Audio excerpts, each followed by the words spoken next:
Hoxe empezan as octavas xornadas de UME.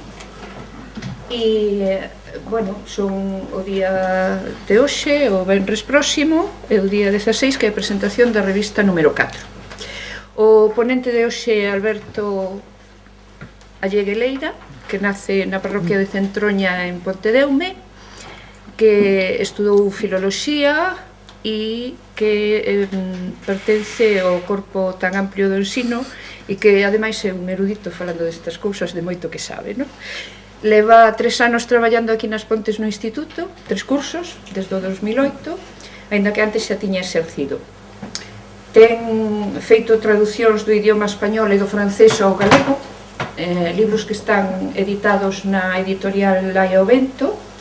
E en canto ao tema da charla de hoxe, que se titula Olladas escritas sobre as pontes da preguerra, el, durante o ano 2010, estuvo preparando a tesis de doutoramento, que foi defendida neste ano, e que se titulaba As viaxes pola nosa terra e as razóns da súa escrita no primeiro terzo do século XX. Dentro destas viaxes narradas aparece nalgún dos textos a nosa localidade, As Pontes, e deso vai falar. Sobre os textos un pouco que un día que comentamos aquí os dous que iba a falar, pois é o de Peregrinaxes que tedes aí, de Ramón Otero Pedrallo, un libro que se publica no 99 e que fai referencia a unha excursión que pasou por aquí o ano 27. Tamén aparecen pequenas referencias de Guías de Galicia de Eladio Rodríguez e de Ramón Otero Pedrallo. A de Eladio Rodríguez publicouse no 1918 e a de Otero no 26. Así mesmo, tamén fará referencia, entre outros, a un artigo de prensa que se publica no 27 que narra a viaxe dunha asociación coruñesa que se titula Crónica dunha viaxe desde a Coruña á Mariña Lucense con escala en Güente e nas Pontes. El ten moito mérito e nosa moita honra pertencer a esta asociación a que vos convidamos a todos os que estades aquí, que sodes como casi devotos. Entón, xa a partir de agora, doulle paso a él e vai empezar coa exposición. Ben, pois, moitas grazas, Nieves, pola presentación tan generosa e tamén moitas grazas a todos e a todas as que nos acompañades aquí, pois, hoxe. Eu, a verdade que no tempo que levo nas Pontes podo dicir moitas cousas boas desta vila e creo que unha das cousas para mí máis importantes e máis emotivas é a generosidade e a hospitalidade con que sempre me acolleu e creo que o público que hoxe se congrega aquí para me escoitar pois máis outro testemunho desa especial hospitalidade e generosidade que sempre mostrastes. Como dixo Nieves, pois eu quería falarvos de como os non ponteses viron as Pontes antes da Guerra Civil, antes do ano 1936, ou sobre todo nos anos 20. E para iso pois voume apoiar pois como profesor de literatura que intento ser, que non sei se son, pois na palabra escrita, nos textos escritos, naquelas testemunhas que ficaron desde os anos 20. Creo que tamén pode ser un exercicio interesante para pensarmos na identidade, no que somos ou no que sodes os ponteses e en como nos percibiron e mesmo como nos podemos percibir ou reinventar hoxe. A pedra fundamental do meu discurso pois é este libro que tedes aquí, que vedes na pantalla, que se chama pois Peregrinaxes 1 de Ramón Otero Pedrallo. Se me permitides, non con afán de intimidarvos, pero sí porque teño ese costume, gustaríame pois de ser posible falarvos de pé, para que así me escoitedes mellor, e tamén pois eu vexa que ninguén está a dormir e que se non pois vou sorprender, non? Como vos decía, pois este é o primeiro chanzo do noso percurso e como vedes un libro, como ben dicía Nieves, que apareceu en 1929, xa choveu moito desde aquela, e é un libro que pois relata, refire a peregrinaxe, sobre todo a pé, non? Que quixeron facer desde Ourense até Santo André de Teixido pois 3 persoas moi importantes na Galiza de preguerra, como foi Ramón Otero Pedrallo, Vicente Risco e Xosé Ramón Fernández de Oxea, ben Xosei. E fixeron pois algo que agora é máis ou menos frecuente, pero daquela non era, que era ir aos sitios camiñando, porque daquela ia camiñando o labrego o pobre que non tiña besta, ou aquel burgués que non tiña coche, pero a xente non tiña ben, ou por menos non tiña honra aquilo de camiñar. Como vedes, pois, é unha viaxe que cruza de sur a norte pois o noso país e que puxo as Pontes de García Rodríguez pois no mapa, nese itinerario que moitos peregrinos, as cifras falan de que sobre 13.000 persoas acudían cada ano ao santuario de Teixido, cal pois é un volume importante, non? Pois eles seguiron ese percurso e puxeron pois as Pontes no mapa, visitaron as Pontes e coñeceron pois as Pontes. Entón, esta é a nosa partida, non? 1927, o libro aparece no ano 29, pero fai mención pois a xullo de 1927, dende o 4 a 11 de xullo teve lugar esta viaxe. Como vedes, quixera chamar a atención sobre unha cousa que aparece na portada do libro, que creo que é significativa, e é o tipo de letra que se dedica ao autor e o tipo de letra que se dedica ao ilustrador. Vedes que Peregrinaxes 1, ese un indica unha serie de viaxes a pé que realmente non tivo continuidade. Esta era a segunda que facía. No ano anterior, en 1926, que era ano santo, foran caminando de Ourense a Compostela. E entón, pois, nesa idea de camiñar, de ser peregrinos, de ver a religiosidade especificamente galega, o ano seguinte foron a Teixido. Pero despois, os avatares de cada un impedironlles que seguiran facendo estas peregrinaxes a sucesivos santuarios. Pero ben, como é deste un libro onde aparece o autor, con un tipo de letra, Ramón Otero Pedrallo, non excesivamente grande na portada, a verdade, pero vedes que o ilustrador Vicente Risco aparece co mesmo tipo de letra, non?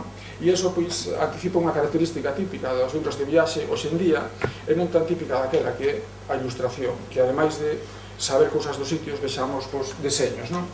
Un exemplo, pois, dos deseños que podemos ver no libro, pois é este que ao mellor pois o resulta coñecido, o vedes, non? Claro que a edición en 1927 ou en 1929 non era como hoxe en día, pero ao longo do libro imos encontrar pois, pequenos apuntamentos feitos por Risco e que pois, recollen un pouco ese sentido da paisaxe. Isto é a paisaxe da estrada perto de Cabreiros, a etapa que fixeron eles antes de chegar ás Pontes pois foi desde Vilalba. En Vilalba estiveron a noite anterior falando con Noriega Varela, pois é unha das etapas máis felices para eles, non? Atravesar a Terra Chá, atravesar os montes, non? Do Aparral, ver as serras e vislumbrar pois, o Val das Pontes. Este pois, é un deses apuntamentos.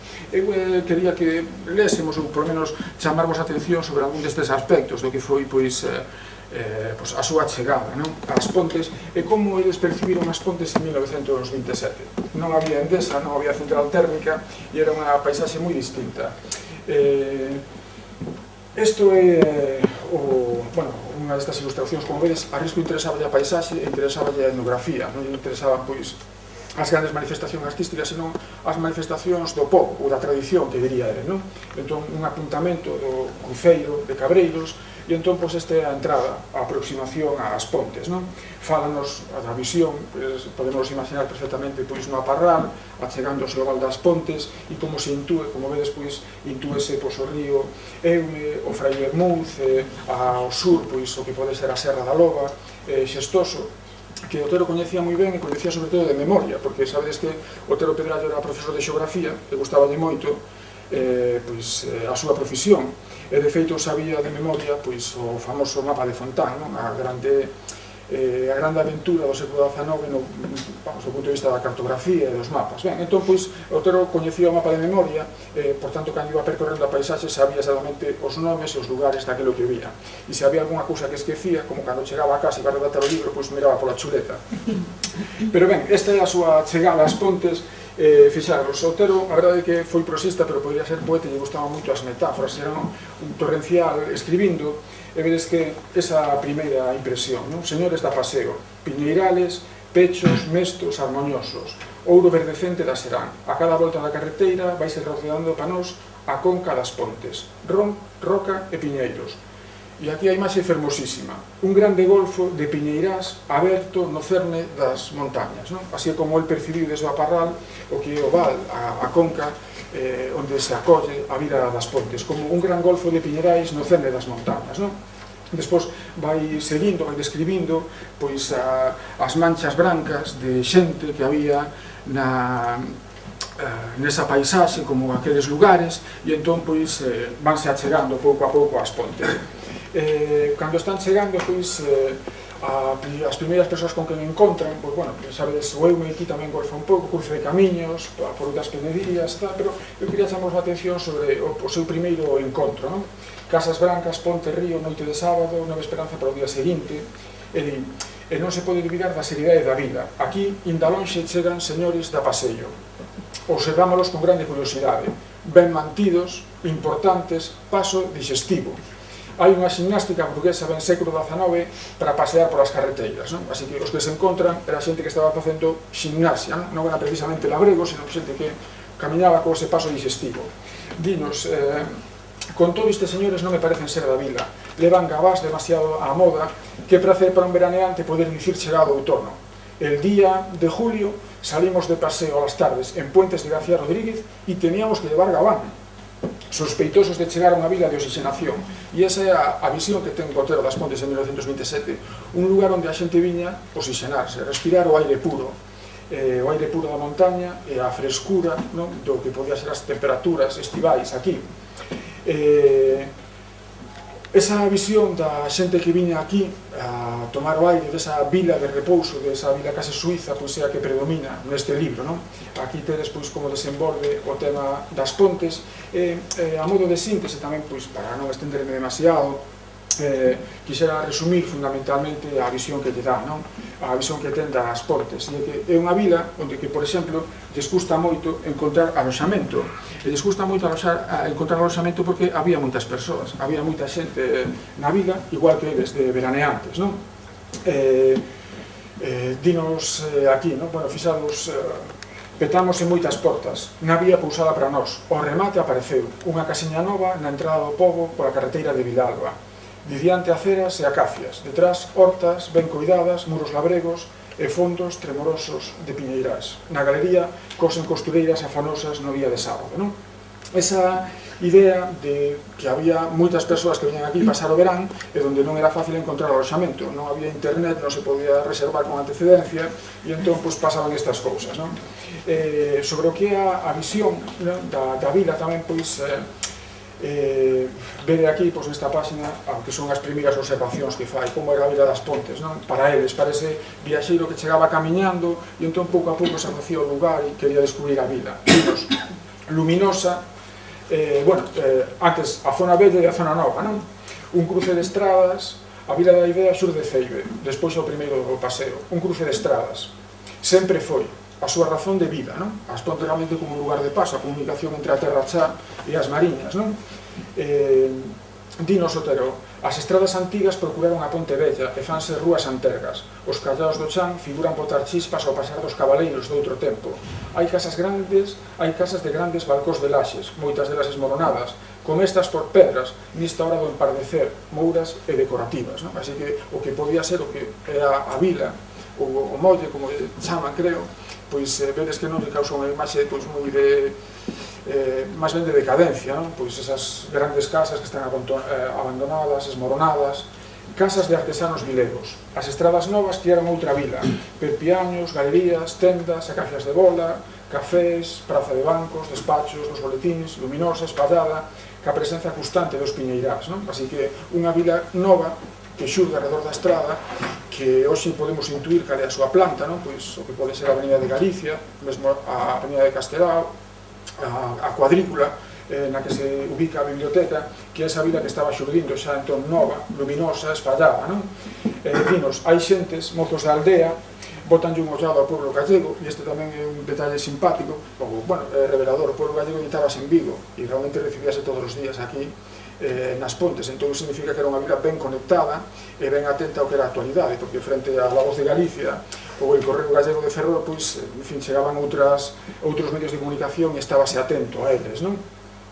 Dinos, pasamos días enteiros sin novas do mundo, e primeiras observacións na vila, moitos rapaces en velocípedo, a Otero non lle gustaba moito a bicicleta, moitas parexas de señor e señora veraneante, moitas casas para ser alquiladas por algúns meses, unha curiosidade semellante da que espertábamos en Monterroso, Palas e en Vilalba. Nestas vilas, cando chegaron, provocaron extrañamento, provocaba extrañamento que chegasen señores camiñando, porque non era nada frecuente. Como vedes, nas Pontes non provocan extrañamento. Nas Pontes que chegasen camiñantes e que pedisen aloxamento, pois non era a mesma curiosidade que noutros lugares.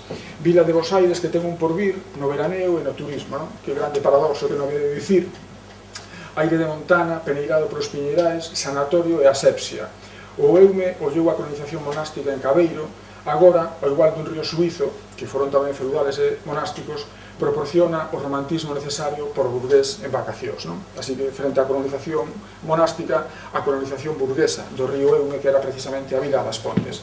A continuación, pois, aquí no lavabo, pois, contou unha anécdota pois, simpática de que precisamente a improvisación no aloxamento, a dificultade para conseguir aloxamentos, pois fai que, por exemplo, para o cuarto de risco non había que lavar as mans, iban buscar un lavabo, un moble lavabo, non? Que a eles desparece xa unha cousa, aí sí, fora do tempo desfasada, e fan un pequeno comentario, supoño que deberon de rir moito a conta disto, non? Despois, sobre as Pontes, comenta, non? Pois o risco meciñeiro, o Otero de tanto camiñar non estaba habituado, ao final tivo unha bocha, entón pois tiveron que abrirlle a vesível, sangrala, e foi o risco que enllo fixo.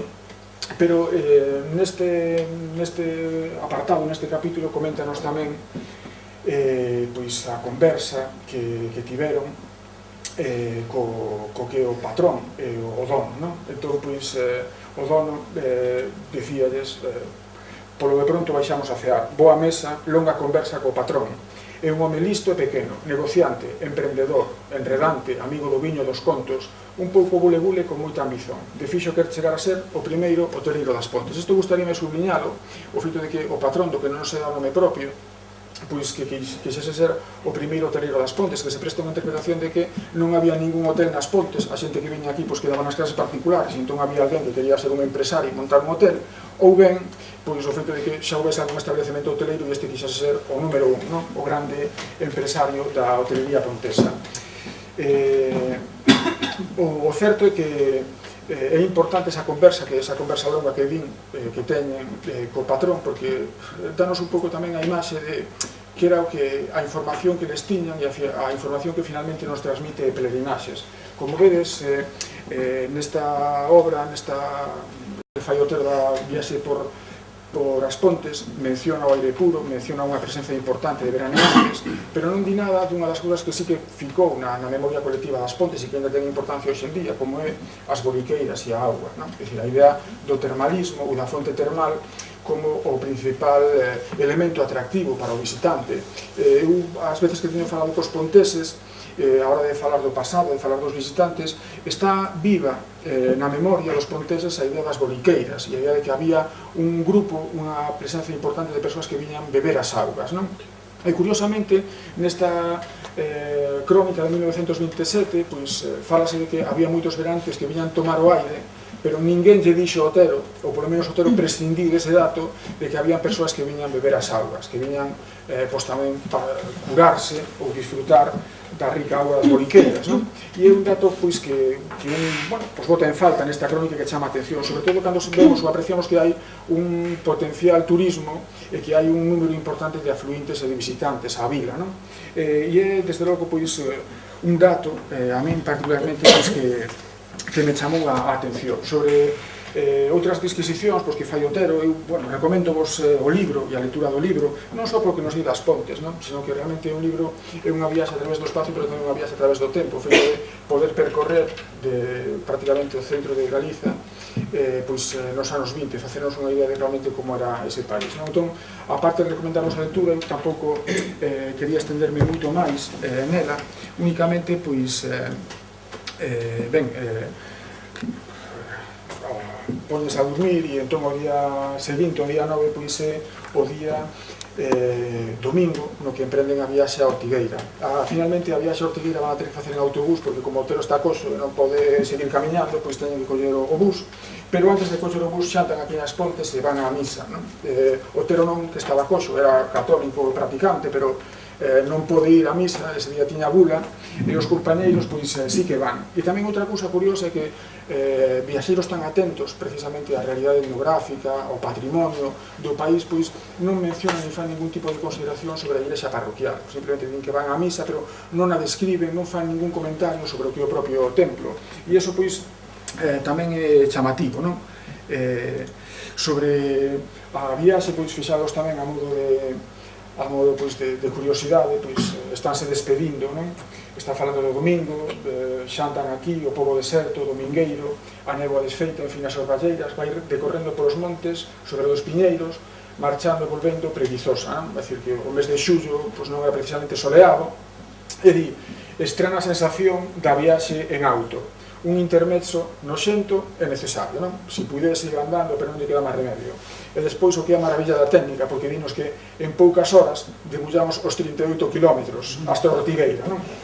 Eso sí, poucas horas, viaxe en autobús e, como nos di aquí, unha exaltación de cumes e unha revelación das mariñas, non? Desde logo que, bueno, para todos os que creo que pasamos por ali, a min particularmente unha das paisaxes que máis me impresionou de moitas das que vin, continua a ser tamén un lugar, pois, realmente impresionante, non? Todo o que pode ser o percurso da serra, da Faladolla e despois da Coriscada, e creo que para Otero e para Risco tamén, non? Foi unha paisaxe extraordinariamente suxestiva. Un pouco como despedida do libro, ou despedida da viaxe, pois estes retazos, non? Que recolleu Risco, non sei o que pensarán os licenciados en Belas Artes sobre a execución artística, pero en todo caso ese perfil das serras, esa idea do caxado coas centeeiras, non? Que menciona Otero, que eran precisamente as estivadas que se facían no monte para sementar os ciclos longos do centeo, non? Ben, as páxinas, insisto, son páxinas realmente conmovedoras, ou creo que disfrutaron esa viaxe no autobús. Pero ben, un pouco como conclusión, pois, do que pode ser o que nos di Otero das Pontes, pois, botamos en falta a presencia das boliqueiras, botamos en falta tamén os nomes propios, non se menciona ninguna persoa, non se menciona ningún lugar concreto. A impresión que lle casou a Otero foi a impresión de un lugar que era un lugar a moda, pero que non era o lugar que quería encontrar o viaxeiro, un lugar auténtico, pero era un lugar moderno, e precisamente por iso, por ser un lugar moderno, un lugar que estaba a moda, pois a Otero e a Risco non lles gustou especialmente, ou non recolleron palabras amables ou entusiastas, non? Sobre o que é a propia vila, non? Despois, creo que tamén hai, non sei, unha cousa que me chamou moito a atención. Cando eu souben, non hai moito tempo que o souben, por desgraza, que a Praza das Pontes, que non está moi longe daqui, a Praza do Hospital, inmediatamente pensei na relación que hai co Hospital de Peregrinos, e dos peregrinos que iban a Teixido, que ese sería o seu nome, pero un dato que eu non sei se no ano 27 tiña ese nome, se era realmente a Praza do Hospital, ou se tamén Otero pasou moi por riba e non prestou atención a realmente o patrimonio ou ao pasado, a vinculación que había coas Pontes, sobre todo para quen que iba a Santo André de Teixido, que non lle chamase a atención que era a Praza do Hospital, ou que había un vínculo evidente entre a Vila das Pontes e o Santuario de Teixido, polos moitos peregrinos que por aquí pasaban. Desde logo que é chamativo nas Pontes é que se tivese turismo, e tivese un turismo burgués e un turismo de oxigenación nos anos 20, e que digamos que non houvese unha presencia das boliqueiras nin unha explotación comercial da auga. O normal para un sitio turístico nos anos 20 era que precisamente se fixese un balneario e que se trouxese, se atraíse o turismo a partir dese balneario. Os condicionantes que tiña as Pontes eran bons para facelo, no que se refire pois á presenza da auga, e tamén unha cousa moi importante para o turismo nos anos 20, que eran os emigrantes, e sobre todo os emigrantes con cartos. O emigrante con cartos gustaballe a volta, despois de moitos anos, parar no hotel, non ir para a casa, entón darse a vida así un pouco de burgués, e tamén as fortunas emigrantes foron moi importantes no desenvolvemento do termalismo. Por exemplo, pois as augas de Cabeiroá deben a súa importancia a un indiano como foi García Barbón, entre outros. E entón, aquí debemos lembrar que había moita emigración a Cuba e había xente que tiña fortuna para investir nese negocio. Entre outros casos, o famoso Xendía Rivera é unha persoa que volveu cunha fortuna importante e que dentro do que foi esa fortuna diversificou os seus negocios. Aquí nas Pontes non, aquí nas Pontes cando chegou, polo que nos din os biógrafos, que comprou as terras que venderan seus pais para pagarlle o billete, que casou coa filla do médico e despois que marchou para a Coruña. Entón na Coruña dedicouse a negocios variados, pero é chamativo que aí sí que había unha fortuna que realmente podía facer das Pontes unha vila termal, unha fortuna que podía investir nas augas e que con esa relación que había coa migración podía desenvolver unha vila turística e unha vila termal. Tal vez a razón de que non fixese isto, o factor, digamos que malo para as Pontes, aquí está a competencia, vamos deixar os de Vilalba, este mapa que os presento aquí, non? Este é un mapa que está tirado do mesmo libro de Vilalba, que se chama Lugo e su provincia, un mapa de 1929, e como vedes, pois é unha rede de estradas, non? E as distancias que había, pois, en 1929. O das liñas rectas xa sabedes que conto, non? Que realmente sempre houve moitas curvas. Pero quixera chamaros a atención, supoño que non se ve moi ben aquí na ampliación pola definición, pero a lenda do mapa dinos mapa de Galicia con as distancias en kilómetros entre as principales cidades e balnearios, isto é, cidades e balnearios, o balneario como grande atractivo turístico, pero se vedes, pois, por exemplo, o Incio, Molgas, o Carballiño, Berín, Mondariz, por suposto, Ponte Caldelas, Caldas, Cuntis, todos estes elementos teñen unha cousa en común, e a proximidade aos camiños de ferro, a proximidade ao ferrocarril. Apenas distancias de 10-15 km ou mesmo a súa propia inmediatez. Se pensamos no balneario de Guitiriz, aquí non moi longe daqui, foi un balneario onde é coetáneo, abrese en 1908, a grande vantaxe que podía ter, por exemplo, Mondariz sobre as boliqueiras, sobre as pontes, é a proximidade ao camiño de ferro, e iso facía que, desde o punto de vista do negocio, fose máis lucrativo, tivese máis posibilidades de éxito. É unha desas posibilidades que eu intúo ou suxiro, porque, insisto, se veisedes con detalle, o que vos chamaría a atención é os camiños de ferro e a proximidade dos balnearios a eles, a relación que tiñan coa posible clientela. Para o turista, a diferencia do que fan Otero e Risco, para o turista realmente pois o importante para viaxar era o ferrocarril. Ben, outra visión das Pontes, unha visión tamén do ano 1927. Pois isto que aparece en El Pueblo Gallego, neste xornal, se o conseguides ver así, é que tamén tedes unha vista que Deus vos la conserve, pero, ben, por non estenderme moito e non aburrirvos en exceso, dicirvos que isto aparece en El Pueblo Gallego o día 2 de agosto de 1927, é dicir que os visitantes de súa excursión por el norte de Galicia, pois estiveron aquí apenas un mes despois, ou antes de, ni siquiera un mes despois, de Risco e Otero. Este, pois, é un tipo de turista tamén especial, non o turista convencional da época, pero que non exactamente igual a Risco e Otero. Este escolleron un autobús na Coruña, nun só día, de 1927, pois foron da Coruña pois a Ribadeo voltar, non? E entón non só que se metesen no autobús e, conseguisen facer e regresasen, senón que ían parando nos diferentes lugares e comentando, non? Entón, eles, sobre todo, esta era unha asociación moi curiosa que se chamaba Los Amantes del Campo, da Coruña, que era xente que estaba un pouco na órbita do republicanismo e da masonería coruñesa, e a verdade é que foron grandes viaxeiros e grandes animadores, non? Eles o que querían facer nesta excursión é visitar a Pardo de Cela, as ruínas de Pardo de Cela, Mondoñedo, e entón, pois, viñeron por aquí por Goente, As Pontes, Viveiro, e regresaron, pois, por Mondoñedo, Vilalba, Baamonde, a Coruña, non? Saíron ás 6 da mañá e volveron ás 3 da mañá do día seguinte, non? Case 24 horas, pero creo que pasaron moi ben. Entón, na súa viaxe, pois, a primeira parada que fan, pois, é en Pontedeume, ali toman chocolate e dan un paseo, e despois paran en Goente paran para contemplar a paisaxe desde o alto, para medir a altitude, que reflite nesta crónica, pois estaba ali a 400 metros sobre o nivel do mar, e despois fan unha breve parada nas Pontes. Hai dúas cousas que lles mostran nas Pontes, e tamén é unha visión diferente da que nos deixa Risco e Otero. O que lles mostran nas Pontes é os xacementos de carbón, aínda unha promesa no ano 1927, e que nos lo mostra é Rodrigo Sanz, o famoso, ou relativamente famoso na súa época, líder agrarista e unha persoa notable no que era o partido das Pontes, pero tamén de Pontedeume. Entón, falalles de que había carbón, e mesmo les mostra unhas pedras e unhas mostras, e dille que o filón de carbón pode ter kilómetros, non? Entón, pois, tamén ese turismo do patrimonio natural, os excursionistas da Coruña quedan impresionados de mira canto carbón hai por aquí debaixo, tamén hai inxenos, non intuían o que viña despois do carbón. E a outra cousa que les chama a atención, e iso sí que pasou desapercibido para Otero e para Risco, é a Ponte Romana e os restos da vía romana, ligados pois ao casco vello. Eso sí, despois dunhas horas se descollen e marchan, pero fixadevos que unha persoa tan instruída e tan coñecedora como era Otero e como era Risco, as conversas que teñen co patrón, a volta que dan pola vila, pero non menciona para nada as augas, non menciona para nada o carbón e non menciona para nada os restos romanos, non?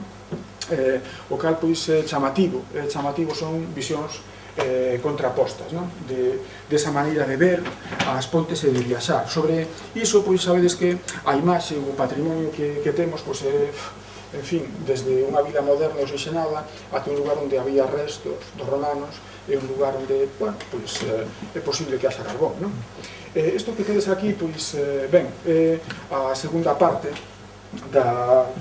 dos outros textos escritos que recollen algo sobre as pontes, que son as guías turísticas, non? Até agora, pois, o que eu vos mencionei, o que vos falei, pois, foi fundamentalmente de crónicas de persoas que, viaxeiros excepcionais que puxeron por escrito a súa viaxe. Pero claro, tamén temos as guías de eses outros textos escritos que lle dicían, mira, se vas polas pontes ou se vas por Galicia, pues, mira isto, mira aquilo, non? Esta que tedes aquí, pois, pido vos disculpas pola resolución, pero non é posible outra cousa que facerlle unha foto. É unha guía de turismo que está editada en francés e era a guía típica de principios de século, a guía Baedeker. É un señor que se fixo famoso e sobre todo que se forrou a base de facer guías. A primeira guía que se fixo para España, para os turistas europeos, é de 1898, que se saiu en inglés e en alemán, e a edición en francés, pois é esta, é de 1900. Non falan das pontes, nesta edición que era para España e Portugal, pero simplemente quería chamar a atención sobre o que é o índice, non? Que vedes que España, entón, pois, Castela Vella, Castela Nova, León, Provincias Vascas, Asturias e Galicia, o chamativo. Para un turista que viese en 1900 a Asturias ou a Galiza, pois, isto é o ferrocarril, de León a Xixón por Oviedo, de León a Coruña por Monforte, e de Monforte a Santiago de Compostela por Vigo, as liñas do ferrocarril, non? Entón, pois, é curioso porque a guía, ás veces a casi diz, pues, eu leo a guía e xa non vou, porque realmente o que vai facendo o autor da guía é describindo a paisaxe do que ve, non? Do tren. Pois aquí hai bosques de fallas e moitos castiñeiros, e aquí hai unha ponte sobre tal, non? Fixados, da Vega de Magaz, kilómetro 79, Banuelas, o tren, a liña que do Douro de Miño, entón, túnel de 500 metros de longo, situado a máis de 1000 metros de altura, non? Entón vai describindo realmente o que se ve, e como curiosidade tamén do que se vía, e do que era, pois, unha... Bueno, isto é a descripción da Coruña, así que se repara un pouco máis no que son as cidades, pero, bueno, unha curiosidade, a mí fixome gracia, non? Me chamou unha atención que cando chega a Coruña, pois, describe a cidade, o que podes ver, non sei que, a Torre de Hércules, e entón hai unha nota, a dependencia do ferrocarril que vos decía antes, di que recomendo ao viaxeiro que se quere ir da Coruña a Ferrol que ten que coller a lancha, porque tren non había en 1900, non? A vía que vai da Coruña a Ferrol, pois creo que do 1911, e entón dixe, hai un barco a vapor, non? O traxecto leva pois unha hora e media por 3 pesetas, non? E despois parte todos os días de Ferrol, non? O hotel da Fonda Suiza, en definitiva, que se realmente un quería viaxar a principios do século e hai un cambio de 1900 a 1920 e pico, pois dependía do ferrocarril, e senón pois a coller o barco ou a burra ou o que lle cadrase, non? Ben, unha guía. Esta é unha guía onde non se menciona as pontes, non? Pero case. É unha guía que, como vedes, pois, ten unha estética así moi regionalista, non precisamente moi moderna, e Galicia guía para el turista. A Asociación de Hoteleros e Fondistas de Galicia é unha guía que se repartía gratis, onde se intentaba presentar, pois, o país para quen viñese de fora. O autor desta guía é Eladio Rodríguez González, que era, bueno, sabedes que chegou a ser presidente da Real Academia Galega, era así poeta, fixo un diccionario moi bon, publicado póstumamente nos anos 50, é unha guía que trae algunhas cousas pois chamativas, non? Ben, como vedes, pois, a indicación de que se reparte gratis dentro do que é a promoción do turismo que empeza a haber só a principios do século XX, pois está editado pois, pola iniciativa privada, isto non fai ninguna corporación pública, non? Os fondistas reúnense, editan a guía e despois reparten para que a xente pois, se mova, non? Na guía, pois, como vedes, aparece publicidade dos asociados, banqueiros e demais, e entón, pois, falasenos tamén de lugares. Hai fotografías, falasenos de Pontedeume, desta guía, pois non é tanto Pontedeume, onde sí que se fala un pouco do patrimonio histórico e nos conta cosas sobre ele, como a mí, por lo menos, o que me chamou moita atención é que non se fala das pontes, pero sí se fala de algo que non mencionou para nada Otero, ni mencionaba para nada os excursionistas das pontes, que é as fragas do Eume, e o Eume como o que pode ser o canón do Eume, o traxecto final do Eume, pois, como un sitio especialmente relevante, non? Otero non menciona para nada o patrimonio natural, nin paisaxístico, e os amantes do campo pasan por Güente, tampouco lles chama atención, van buscar o carbón, miran o carbón, pero realmente as fragas como o tesouro que temos hoxe en día non existían. E entón fixalvos o curioso, sí que aparece a capela, non aparece as Pontes, pero aparece a capela. E entón é sorprendente porque di, a unos 15 km de Puentedeume, en un lugar abrupto e pintoresco, hállase el salto de agua de la capela, cuya fuerza hubo de aumentarse con objeto de que pudiese ser aprovechada con fines industriales, para lo cual se desvió el cauce del río. Se formó un cauce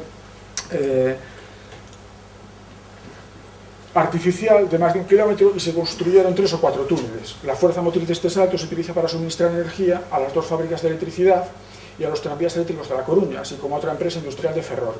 Una excursión al Salto de la Capela es interesante, e a foto que reproducen é precisamente da central da Aventureira. En 1918, o patrimonio e a curiosidade que un podía ver na capela era o salto. É dicir, a ninguén lle chamaba atención as fragas, nin o río, nin a paisaxe. A un visitante que viñese en 1918, o mellor, pois, vedes aquí a foto da bella central da Aventureira, eso sí que era digno de ver, non? En 1918. Que, pois, en fin, hoxe en día, pois, pode realmente parecernos, a mí particularmente, pois, chamativo, non? E o sorprendente. Ben, isto trouxen aquí por si había algún tipo de suspicacia cando dixen que non aparecían as Pontes, para que visedes o índice, que realmente que non aparece, que non é por provocar polémica nin así ferir o prurito, non? O que pasa que é curioso o que é a relación de lugares, porque aparecen vilas, pero tamén lugares que están próximos ás vías de ferrocarril ou máis ou menos accesibles, non? Pois aquí Puebla de Caramiñal, Ponte Areas, Ponte Calderas, Ponte Deume, Ponte San Paio, Porto del Son e Quiroga. Non aparece as Pontes, non estou dicindo non está tratada con Photoshop tampouco. Ben, consellos prácticos en 1916. Autobuses de línea de Ferrol a Ortigueira, como vedes, pois hai un ao día, non era barato, 8 pesetas, e de Ferrol a Cedeira, pois tamén un ao día. Iso sí, servicios marítimos había, pero non era moi fácil moverse nin viaxar, non? Esta é outra guía, a guía de Galicia de Otero Pedrallo. Esta é de 1926, e aquí sí que se fala das Pontes, pero falase pouco. O Otero, que vai estar nas Pontes en 1927, no ano 26, pois, edita unha guía de Galicia. E o curioso desta guía é que valía unha pasta, que costaba 10 pesetas, e era un precio carísimo na súa época, e que non está publicada por un editorial, senón que foi o propio Otero que tivo a idea, elaborou e editou a guía, o seu propio peto. Creo que a guía non funcionou moi ben, porque editouse no 1926 e non se reeditou até o ano 45, é dicir, que en todo o tempo de preguerra, pois, ainda había guía por aí, pero é unha guía moi completa, é moi interesante. Entón, pois, fixadevos as mencións que aparecen a vila das Pontes. Está falando dos traxetos, pois, este de Ferrol a Viveiro e este, pois, de Ferrol a Cedeira. Entón, de Ferrol a Viveiro, de Santa Marta, unha carretera lleva a Puentes de García Rodríguez, cruzando el Alto Valle del Mera e las comarcas montañosas formadas por las estribaciones de las sierras. Non di máis nada, non? É dicir, se vas a Ortigueira, podes ir ás Pontes, pero pouco máis. E despois, sí que hai unha mención á vila das Pontes, non? Carretera del Ferrol a Villalba. Bueno, por aí sí que había que pasar por las Pontes e algo se pode dicir das Pontes. Entón, fixados, apenas un parágrafo de 3 liñas. Puentes de García Rodríguez es una villa en creciente desarrollo y su comarca una de las más ricas de Galicia, en campos de dólmenes y de crombres. Isto é, a prehistoria, os traballos de Cedrico Maciñeira, entre outros, sí que os coñecía, e tamén os Uxire. Pero en 1927 non fala nada diso. Cando ven aquí, digo, mira, este é un sitio onde están aquí tomando o aire puro e hai burgueses, entón nada de patrimonio, non seguimos. Entón, o chamativo é que aquí sí que se alude, el coñecía o patrimonio arqueolóxico, pero tampouco dá moitos detalles sobre, bueno, ali hai crombes, se queredes, pois podedes ir, pero non dá moitos detalles. Unha curiosidade, pois, desta guía é que, como vedes, pois, moi poucas liñas dedica ás Pontes, pero, curiosamente, o parágrafo anterior é prácticamente das Somozas. As Somozas sí que teñen máis protagonismo na guía de Galicia de Otero Pedrallo que Puentes. E por qué? Polo que é o patrimonio etnográfico. A Otero sabía, porque fixamos o que das Somozas, pois, a 27 km del Ferrol se desprende a lecía dunha carretera de 8 km a las Somozas, desde Continuaso a Moeches, etc. Las Somozas, en pleno país de montaña, son un buen tipo de paisaje gallego, alto y bravío. Se conservan recuerdos del tributo de las 100 doncellas que, según la leyenda, eran encerradas en la sombría casa de las hinchousas, etc. É dicir, que falase do patrimonio etnográfico. Soa a lenda, reproduce a lenda, ainda que non di das Somozas que teñen algún outro tipo de patrimonio. Pero o certo é que acaba por estenderse máis sobre as Somozas do que sobre as Pontes, non? O cal, pois, chamativo, polo menos, non? Como vedes, a guía do Otero, pois, tamén acompañaba de fotografías e era unha edición, pois, moi cuidada e tamén luxosa. Ben, outra guía, xa case a última, bueno, por non dicir a última, da que nos imos ocupar. Esta, como vedes, é unha guía moito máis moderna no seu deseño, frente a ese carácter regionalista que apreciábamos na anterior, pois, ben, aquí xa estamos en 1928, xa son outros tempos.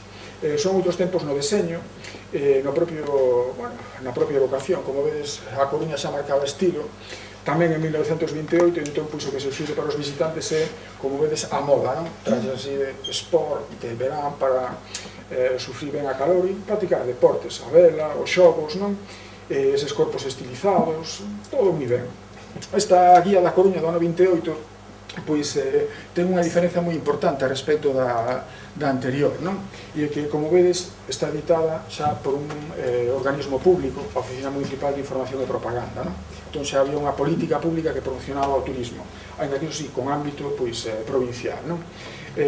Nesta guía, pois, ben, sinto moito, pero tampouco aparecen as pontes, non? Pero, como vedes, é unha guía pensada para a xente que ia a Coruña e que entón desde a Coruña podía facer excursións de un día. Agora ben, como subliña moi ben, excursiones de un día de duración pernoctando en la Coruña, é dicir, que había que dormir ali, había que ir e vir, non se podía quedar un polo camiño.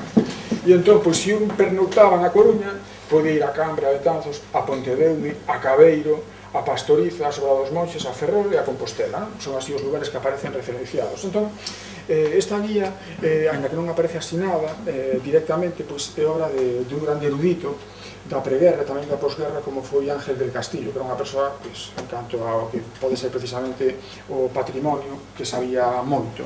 Eu escollín as páxinas desta guía, pois, o que lle dedica a Cabeiro, porque 8 anos despois, en 1928, pois, o interesante de Cabeiro xa non era a central da aventureira, non? O interesante de Cabeiro xa eran outras cousas. Entón, pois, fala do mosteiro, da colexiata, da situación da colexiata, da unha caracterización, do seu estilo, etc. E o que me chamou a atención, o que quixera chamar a atención tamén vos, é o final desta entrada, desta sugestión dos que quixeran ir a Cabeiro. El que visite Cabeiro, más que admirar el mérito arqueológico del monasterio, va a disfrutar de uno de los más hermosos parajes conocidos, por la belleza singular del selvático paisaje que se ofrece a la vista. En 1928 xa empezaba a ser interesante para quen visitaba a paisaxe, a natureza. E tamén unha aclaración, como se chegaba en 1928, como chegaba o visitante en 1928 a Cabeiro. Desde Pontedeume al lugar de las Nieves de la Capela, por unha carretera 11 km, e de allí 3 km por camino de carro en pronunciadísima pendiente. Ainda non estaba construída a estrada do franquismo, a estrada que hoxe en día leva desde Pontedeume a Cabeiro, e entón quen quixese visitala, a maneira que tiña de acceder era precisamente polas neves, e destas neves por lugar da Capela baixar en pronunciadísima pendiente hacia ali, non? Con isto, pois, rematan un pouco os textos ou os vestixios escritos que eu quería traervos, non? Sobre o que as Pontes, a comarca das Pontes, o Eume, no que se refire, pois, a esas visións, a esas olladas de preguerra. Sin ánimo de estenderme demasiado, ainda que creo que xa o fixen, pois só convidarvos a que entre todos tiremos as conclusións finais, e a conclusión final sobre o que é a idea de patrimonio, sobre o que é aquilo onde nos recoñecemos ou aquilo que paga a pena conservar, aquilo que lle mostramos aos outros como digno, do espacio que nos rodea, aquilo, pois, no que nos sentimos identificados. A noción de patrimonio cambiou moito desde a Revolución Francesa, que foi realmente cando se xestou, cando realmente lle teñan tanta gaña aos reis e aos bispos que decidiron desfacer todo canto fixeran, non? Entón hubo que dixo, pero se non está tan mal, eles son mostuzas, pero que nos deixaban, pois paga a pena. Desde entón, pois, foi variando moito a noción de patrimonio, como vemos. Tamén ten a consideración de quen olla e o que quere ollar, non? Hai persoas que poden valorar a modernidade, hai persoas que poden valorar pois, os restos que nos deixaron as antigas civilizacións, ou hai persoas que poden valorar, pois, a industria. O certo é que normalmente o patrimonio é algo excepcional, algo que estamos perdendo, algo que queremos que os demais recoñezan como propio. Creo que, nese sentido, tamén é significativo que hoxe en día, cando precisamente a vida das Pontes está cambiando tanto, e tamén o que é a súa noción de patrimonio pois está a transformar a unha velocidade, creo que vertiginosa, ao mesmo tempo interesante, non? A prova diso, pois, é que o carbón para aquí é xa un patrimonio, non? cando chegamos á Vila das Pontes e vemos un lago moi grande e vemos unha maquinaria de ferro, unhas estruturas de ferro que nos anuncian un lugar e que nos evocan o seu pasado, estamos a falar tamén xa de patrimonio, do que intentamos conservar e do que intentamos ser ou do que quixemos ser, non? Entón, pois, ben, creo que a etnografía, a presenza de etnografía tamén que está tendo na comarca, aquí nas Pontes, no Museo do Casado, na Capela, no Museo do Pazo, tamén nos indica o que fomos e o que tal vez pois, xa non seremos ou seremos de unha maneira distinta. Entón, se me permitides, non quixera tirar ningún tipo de conclusión na miña exposición, sino que convidarvos a que ollemos o que fomos e que ollemos o que seremos partindo da noción do que vemos e queremos que vexan. Entón, pola miña parte, nada máis agradecervos a vosa silenciosa e atenta compaña, agradecer de novo a Asociación UME pois que me convidase a abrir, non? A ter a honra de abrir estas xornadas de historia e, por suposto, se alguén ou alguén de vos ainda ten paciencia e quere facer algún tipo de pregunta ou de observación ou de crítica en mente, pois eu tamén estaría encantado de escoitar, non? Así que, por a miña parte, moitas grazas.